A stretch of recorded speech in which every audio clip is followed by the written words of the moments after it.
Hey everybody, Matt Cribbs here, and welcome to another Wednesday morning drive. We're in my car. It is Wednesday, December 16th, 2015, and it is warm out today. It does not seem like December at all. And it is also very sunny today, which is great. It's been a little bit rainy lately, but today we are going to give this camera and my eyes, and let's move this over to this side for now. This camera and my eyes and your monitor a lesson in light adjustment, and we are going to see how it goes. So yeah, it's a really nice bright day, and the sun is pretty low, I think, because it's December. But anyway, it is also today, 1 year ago today, Little McRibs version 2.1 was entered into the world. There's two Little McRibs, 2.0 and 2.1. At least version numbers are made up. Actually, they are. It's version numbers. If you don't know software development and you don't know how, computers and people who write programs, shake my hand. If you don't know how we make up version numbers, completely make them up. Like what makes something a 0.1 release versus a 1.0 or 2.0 or 3.0. It's whatever we feel like, really. There's some kind of like 1.0 or major release numbers are kind of big numbers, but they don't have to be. And if you look at mods, if you ever put together a mod pack, you can see that a lot of developers have fun with them, because you'll have like whatever, and I totally don't know which mod uses which naming scheme, so I won't make them up, but you'll have like Matt's tremendous mod #1 version Leprechaun, and or version QXB59. A lot of people use either GitHub hashes or whatever for the commit it was, or they'll just do 1, 2, 3, 4, 5, 6, 7, 8, 9, 256, or 0.1, 0.2. It's all up to however we feel, but it's kind of fun. Which then you get fun people like Apple doing cats or whatever they're doing now, mountains, I guess, or parks or whatever it is. And Android doing alphabetical desserts, which is, I think, my favorite numbering scheme. No, I take that back. There's another one, and I forget what it is, that makes just crazy words. I'll have to look it up. I'll put a link down there in the description. And their version numbers or version release names are amazing. But Google Androids are pretty cool too. Anyway, yes. MCribs version Popsicle was put into the world 1 year ago today. I'll put up there you can see him there. He should be, unless I forgot. He's right there. So everyone wish Little McRibs a happy birthday. It was good. His first birthday party, which I think we talked about before, Dol in Korean, and pronunciation is all over the map. But excuse me. Yeah, that was the sun. It went off without a hitch on Sunday. It was great. It was a lot of fun. Good friends. A couple people I haven't seen in a long time. And people I see every day. But it was really good to do that, and it was fun. And if anyone wonders, he picked a phone. Anyone who knows the little spawn, that's not a surprise at all. He likes phones, so that's what he picked. So that's that, and it's all good, and we're all getting ready. I'm getting ready for the holidays, so they come up in next week. It's a very busy time. Hope you got your Christmas shopping or holiday shopping, whatever you shop for, done. It's good. I think I got most of mine done. There's one or two more things in the real world, and I haven't shopped for anyone on Ryotcraft yet. And I know, I logged in the other day, I know we got a tree. If you've watched the videos, I think Shay built the tree. We're still decorating it.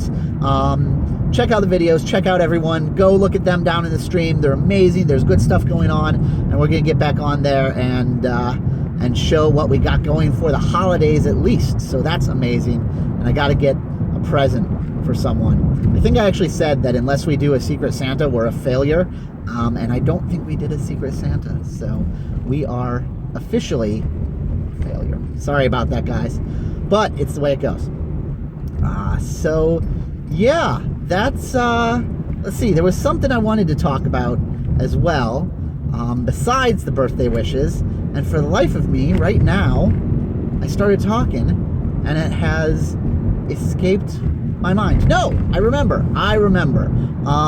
Ryotcraft.com, www.ryotcraft.com, brand new site came out last week. I talked about it last week. It's out, it's up, it's live, and it should be completely working, except I did notice one bug in the URLs that I don't know why it's doing it.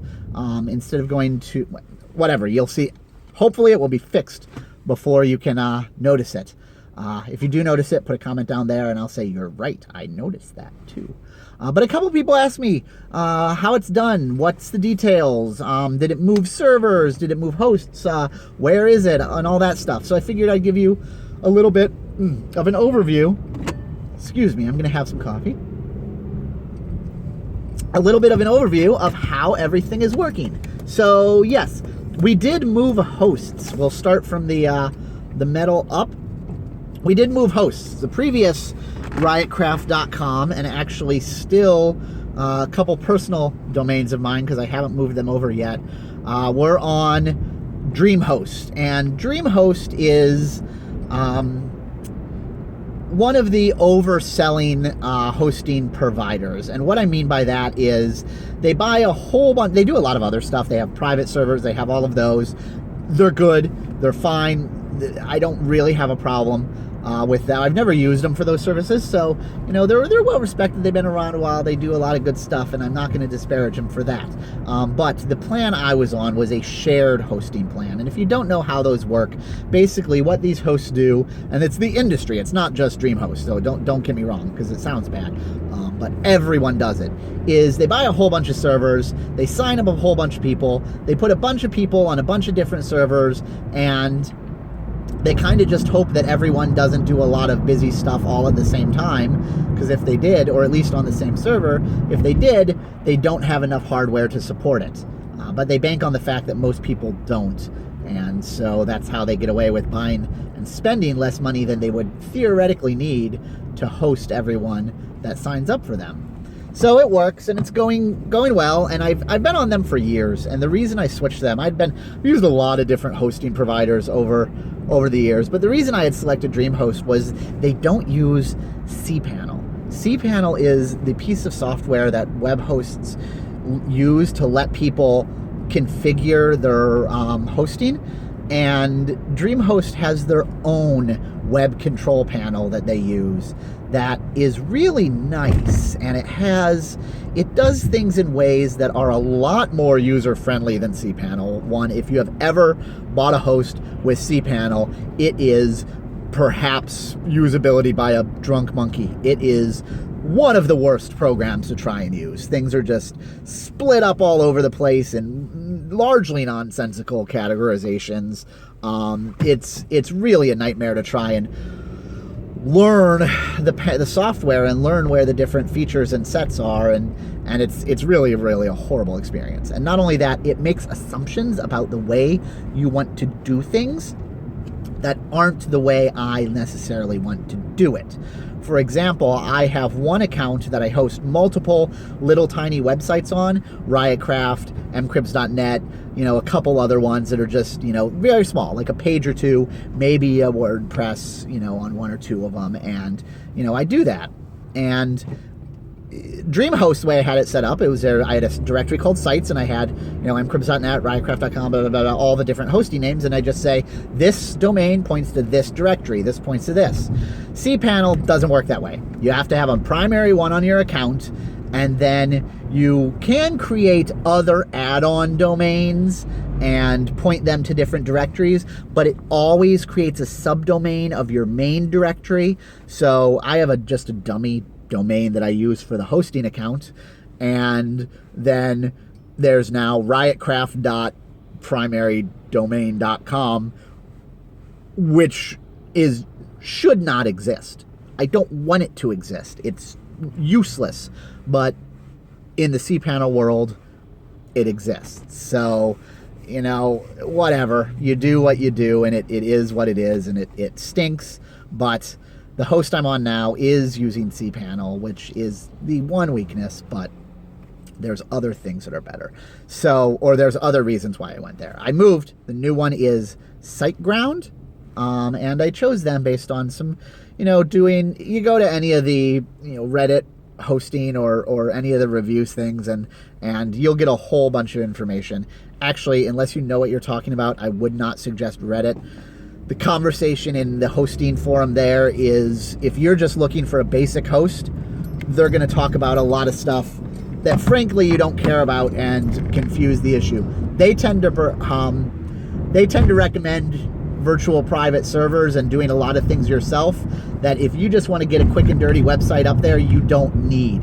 And even though I know how to do all this stuff, I don't want to be bothered with setting up a machine from the metal just to host a stupid web page. So, you know, I'm going to let someone else do the hard work or the boring work for me, and I'll do the interesting things that are unique to my problem. You know, setting up a web host and pointing to domain at it is a problem. It's a solved problem. It's trivial. It's boring. It's done. I want to automate that away and not have to worry about it, and I want to focus on the interesting problems. Like, how is the site going to look and work and things like that. Anyway, so moved from DreamHost to SiteGround. DreamHost had the web panel. It was awesome. I loved it. It's kind of stagnated. They still offer SVN hosting with a one-click, nothing giddy.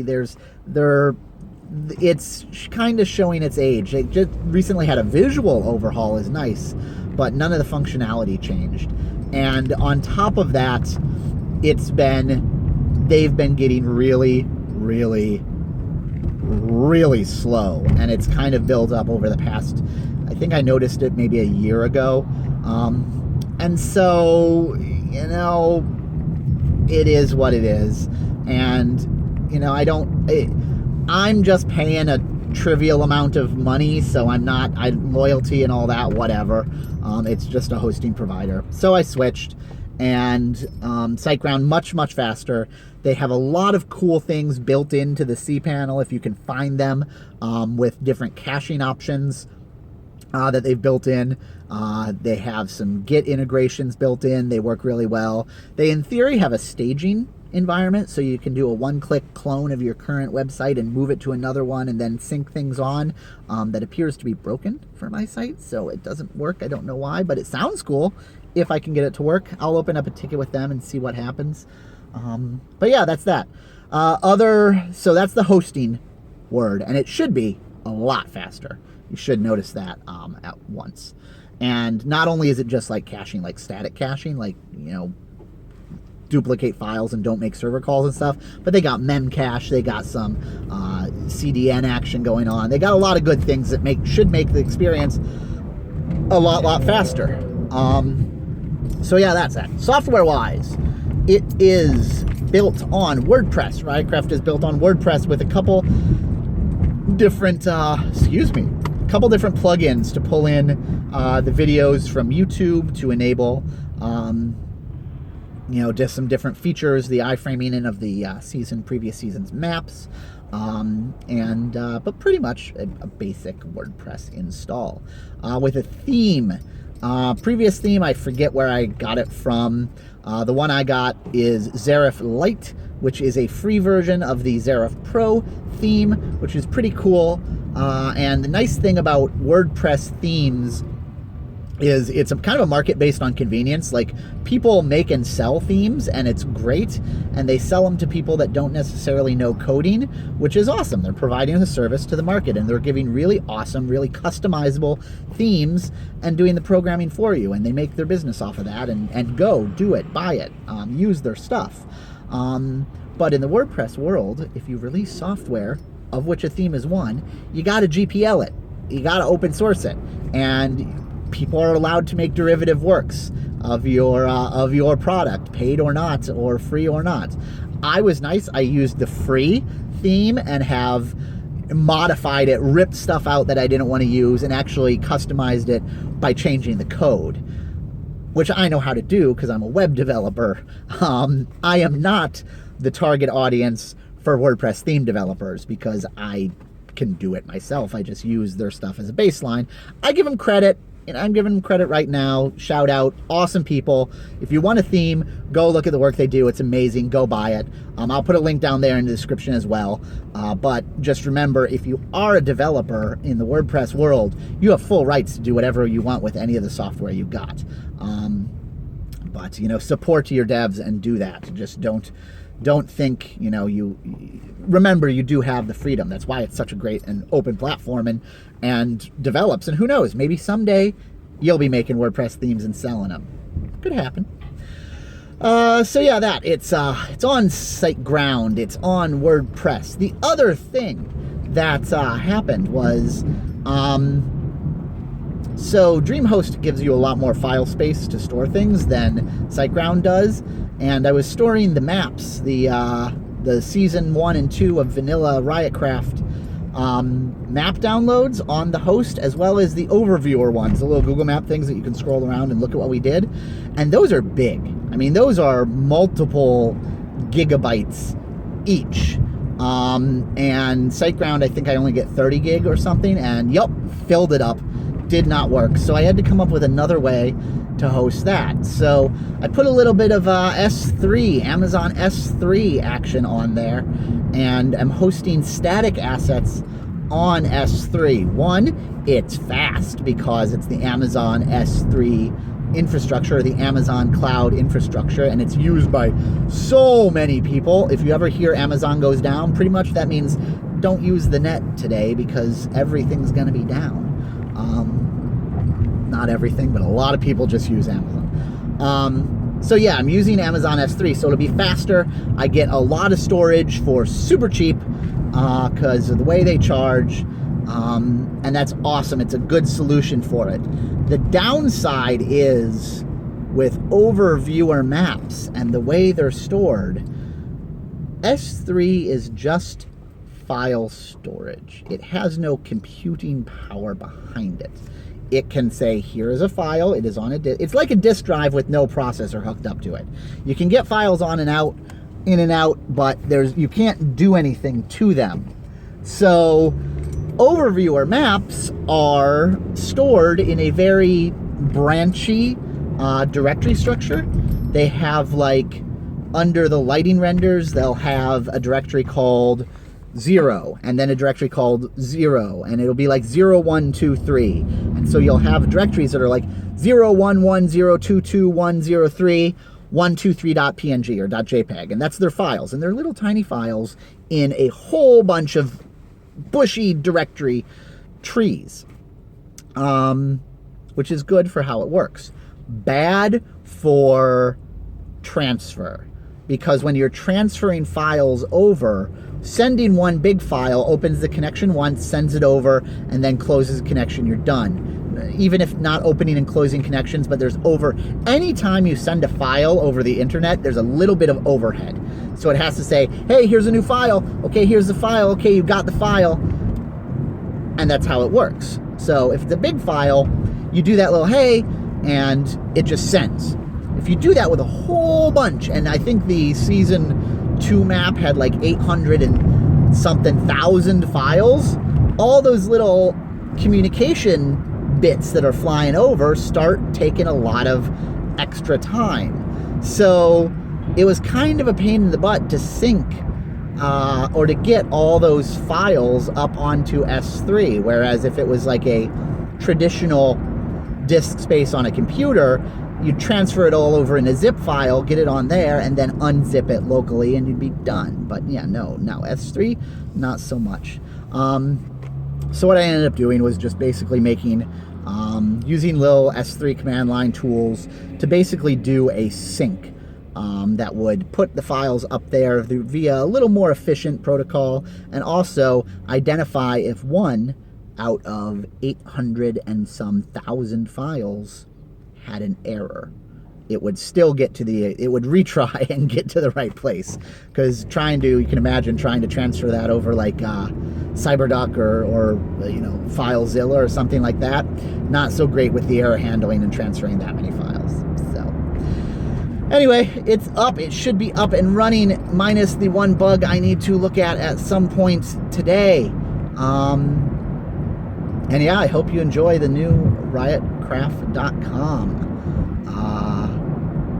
That's about it. So, you know, thank you all very, very much. Thanks for all the support. You guys are amazing. Love you so much. Wouldn't be doing this without you. You are the reason I am even on the videos, things, and jobbers. So yeah, thanks for all the support. Don't forget to leave a thumbs up if you liked the video. See you in the comments. I know I'm a little bit behind responding to comments. I'm going to do it before I post this video up when I do it today.